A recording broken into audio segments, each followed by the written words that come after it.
Journalism plays an indispensable role in promoting transparency, promoting accountability, and promoting democratic governance.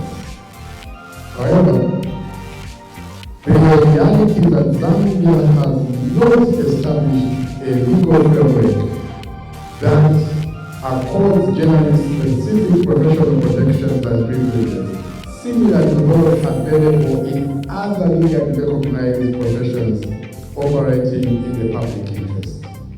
Indeed, proposals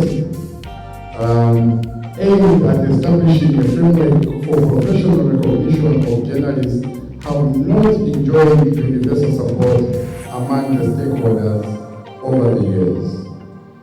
The result is that journalists operate within the same legal framework that governs every other citizen.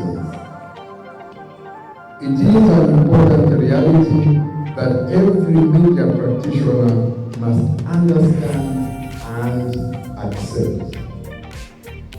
Government remains committed to media freedom and democratic governance. The enactment of the Access to Information Act demonstrates the commitment by expanding citizens' access to information and strengthening the ability of journalists to perform their watchdog role. But freedom and responsibility must always go together.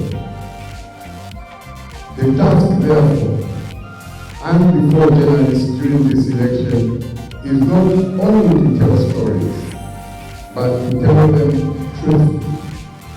Not only to inform the public, but to do so ethically. Not only to hold institutions accountable, but to do so within the confines of the law.